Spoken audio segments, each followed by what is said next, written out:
ആണ്. അപ്പൊ ഇതാ നല്ല അടിപൊളിയായിട്ട് നമ്മുടെ EVS സെക്കൻഡ് ചാപ്റ്റർ ആണ് നമ്മൾ പഠിച്ചുകൊണ്ടിരിക്കുന്നത് അല്ലേ. The leaf too has to say, ഇലയ്ക്ക് കൊണ്ട് പറയാം. അപ്പൊ ഇതാ ആ ഒരു ചാപ്റ്ററിൽ നമ്മൾ വേരിനെ പറ്റി പഠിക്കുന്നുണ്ട്, ഇലകളെ പറ്റി പഠിക്കുന്നുണ്ട്. ഇന്നത്തെ ഈ വീഡിയോയിൽ അതിനകത്തുള്ള ഇമ്പോർട്ടന്റ് ആയിട്ടുള്ള ഒരു ഭാഗമാണ് നമ്മൾ ഡിസ്കസ് ചെയ്യാൻ പോകുന്നത്. സോ മക്കൾ എല്ലാവരും എന്ത് ചെയ്യുക, ശ്രദ്ധിച്ചിരിക്കുക, വീഡിയോ കംപ്ലീറ്റ് ആയിട്ട് കാണും വേണം കേട്ടോ.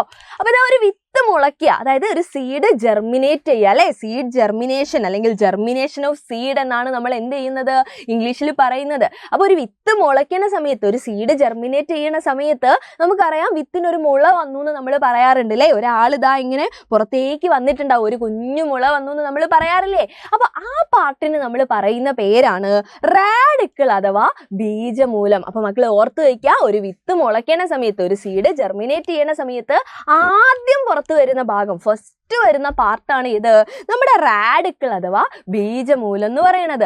ഈ ചെടി വളരുന്ന സമയത്ത് ഇത് എന്തായിട്ടാ മാറുന്നത്, ഇത് റൂട്ടായിട്ട് അല്ലേ, നമ്മുടെ വേരായിട്ട് എന്ത് ചെയ്യും, മാറും. റാഡിക്കിൾ ഇങ്ങനെ താഴേക്കല്ലേ വളരുന്നത്, ബീജമൂലം താഴേക്കല്ലേ വളരുന്നത്, അതിങ്ങനെ വളർന്ന് മണ്ണിനടിയിലേക്ക് പോയിട്ട് എന്തായിട്ടാ മാറുന്നത്, വേരായിട്ടാണ് മാറുന്നത് അല്ലേ. അപ്പൊ റാഡിക്കിൾ റൂട്ട് അല്ലെ, ബീജമൂലം എന്തായിട്ട് മാറുന്നു, വേരായിട്ട് മാറുന്നു എന്ന് നമ്മൾ ഓർത്ത് വെക്കുക. അടുത്ത നിങ്ങൾ നോക്കുകയാണെങ്കിൽ ഒരു ചെടി വളരുന്ന സമയത്ത്, വിത്തൊക്കെ മുളച്ച് ചെടിയൊക്കെ വളരുന്ന സമയത്ത് ഈ താഴേക്ക് പോയ ആൾ മാത്രമല്ല അല്ലെ, മുകളിലേക്ക് ഒരാൾ ഇങ്ങനെ നീണ്ടു പോകുന്നത് കാണുന്നില്ലേ.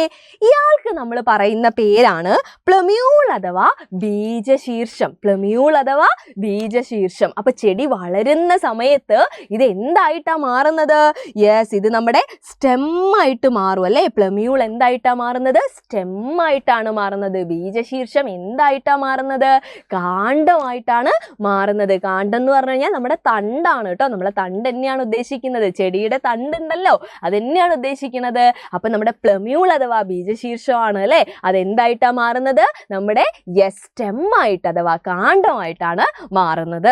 നെക്സ്റ്റ് ഒരാളെ കൂടെ നമ്മൾ പരിചയപ്പെടുന്നുണ്ട്. നമുക്കറിയാം അല്ലെ, ചെടികൾ എന്ന് പറയുന്ന സമയത്ത് അത് അതിന്റെ ഇലയിൽ എന്തുണ്ടാക്കുന്നുണ്ട്, ഫുഡ് ഉണ്ടാക്കുന്നുണ്ട് അല്ലെ, ഭക്ഷണമൊക്കെ പ്രിപ്പയർ ചെയ്യുന്നുണ്ട്. അപ്പൊ നിങ്ങൾ ആലോചിച്ചേ, ഒരു വിത്ത് മുളയ്ക്കുന്ന സമയത്ത് തന്നെ അതിന് ഈ പറഞ്ഞിട്ടുള്ള ഇലകൾ ഉണ്ടാവാറുണ്ടോ, ഉണ്ടാവാറില്ല. ഇലകളിൽ വെച്ചിട്ട് മാത്രമാണ് ഇവർ എന്തുണ്ടാക്കുക, ഫുഡ് ഉണ്ടാക്കുക അല്ലെ, ഭക്ഷണം ഉണ്ടാക്കുക. അപ്പൊ ഈ വളർന്നു വരുന്ന തൈച്ചെടിക്ക് അല്ലെ, ആ കുഞ്ഞു ചെടിക്ക് വേണ്ട ആഹാരമൊക്കെ എവിടുന്നാ കിട്ടുന്നത്, ഇല വരുന്നത് വരെ അതിന് ഫുഡ് വേണ്ടേ. അപ്പൊ ആ ഫുഡ് പ്രൊവൈഡ് ചെയ്യുന്ന, ആ ഭക്ഷണം കൊടുക്കുന്ന ഇലയുടെ, അല്ലെങ്കിൽ ഇലയില്ലാത്ത സമയത്ത് അല്ലെ, ഇല വളരുന്നത് വരെയുള്ള സമയത്ത് അതിന് വേണ്ട ഫുഡ് കൊടുക്കുന്ന ആളാണ് ആരിതാ ഈ കാണുന്നില്ലേ നിങ്ങൾ, ഈ കാണുന്ന ആളെ നമ്മൾ വിളിക്കുന്ന പേരാണ് എന്ത്, കോട്ടിലിഡൺ അഥവാ ബീജപത്രം എന്ന് വിളിക്കും. കോട്ടിലിഡൺ അഥവാ ബീജപത്രം. എന്തിനു വേണ്ടിയിട്ടാണ് കോട്ടിലിഡൺ അല്ലെങ്കിൽ ബീജപത്രം എന്ന് ചോദിച്ചു കഴിഞ്ഞാൽ നമുക്ക് പറയാം, എന്തിനാണ്, ആ വളരുന്ന തൈച്ചെടിക്ക് വേണ്ട എന്ത് കൊടുക്കാനാണ്, ഫുഡ് കൊടുക്കാൻ വേണ്ടിയിട്ടാണ് കേട്ടോ, ഭക്ഷണം കൊടുക്കാൻ വേണ്ടിയിട്ടാണ്. കാരണം ഇല വന്നാൽ മാത്രമേ അതിന് സ്വന്തമായിട്ട് എന്ത് ചെയ്യാൻ പറ്റുള്ളൂ,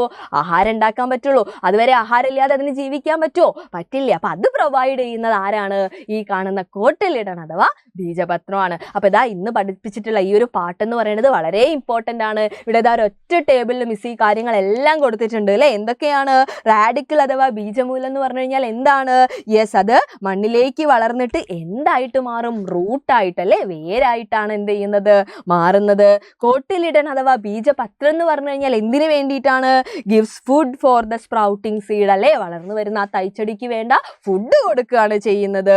പ്ലമ്യൂൾ അഥവാ ബീജശീർഷം എന്തായിട്ടാണ് മാറുന്നത്, അത് സ്റ്റെം ആയിട്ട് അഥവാ കാണ്ഡമായിട്ടാണ് മാറുന്നത്. അപ്പൊ ഈ കാര്യം ഒരിക്കലും മറക്കരുത്. അതുപോലെ ഒരു വിത്ത് മുളയ്ക്കുന്ന സമയത്ത് അല്ലെ, ഒരു സീഡ് ജെർമിനേറ്റ് ചെയ്യുന്ന സമയത്ത് ഈ കാണുന്നതിൽ ആദ്യം വരുന്ന പാർട്ട് ഏതാണ്, അത് നമ്മൾ പഠിച്ചിട്ടുള്ള റാഡിക്കിൾ അഥവാ ബീജമൂലാണ് എന്നുള്ളത് ഓർത്ത് വെക്കുക. സോ ദാ ഈ ഒരു വീഡിയോ നിങ്ങൾക്ക് ഇഷ്ടപ്പെട്ടു എന്ന് വിചാരിക്കുകയാണ്. അപ്പൊ ഇതേപോലെയുള്ള ഇൻഫോർമേറ്റീവ് കാര്യങ്ങളൊക്കെ ആയിട്ട് നമുക്ക് വീണ്ടും കാണാം. അതുവരെ ബൈ.